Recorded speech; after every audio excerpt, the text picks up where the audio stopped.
On commence donc avec cette nouvelle de dernière heure. Des recherches sont en cours pour retrouver les survivants à la suite de l'écrasement d'un appareil d'Air Saguenay. C'est survenu hier au Labrador. Andréane, on compte 3 morts parmi les 7 personnes qui se trouvaient à bord.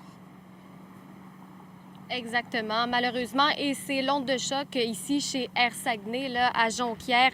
Vraiment, le président à qui nous avons parlé au cours des dernières minutes nous confirme cette nouvelle, malheureusement, qu'il y a actuellement 3 morts et 4 personnes qui sont toujours portées disparues à la suite de cet écrasement d'avion. Il y avait donc 7 personnes qui prenaient place à bord de cet appareil, un hydravion de type Beaver. Donc, il y avait le pilote, un Québécois là, âgé dans la soixantaine, que l'on dit expérimenté. Il travaille pour Air Saguenay depuis maintenant 2011. Il y avait aussi à bord de cet appareil 2 guides d'une pourvoirie au Labrador, de même que 4 clients, donc 4 pêcheurs. Qu'est-ce qui s'est passé? On l'ignore. Ce qu'on sait, c'est que hier matin, cet appareil donc partait d'un camp de pêche au Labrador et devait se rendre sur un lac isolé, le lac Mistassine, et devait par la suite revenir vers 19 heures.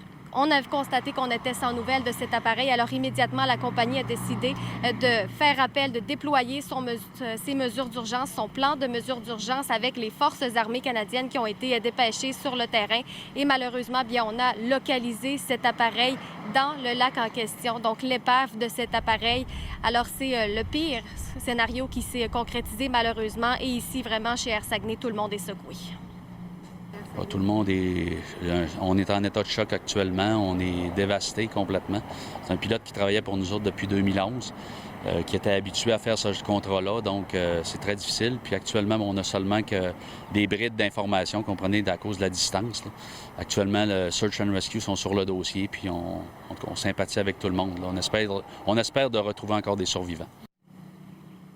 Alors, il y a un hélicoptère des Forces armées canadiennes qui effectue toujours des recherches sur le terrain actuellement pour tenter de trouver des survivants. Et malheureusement, bien, ce n'est pas sans rappeler ce qui s'était produit en 2015, un autre écrasement d'avion d'Air Saguenay qui s'était produit dans le secteur de Tadoussac et qui malheureusement avait fait 6 morts.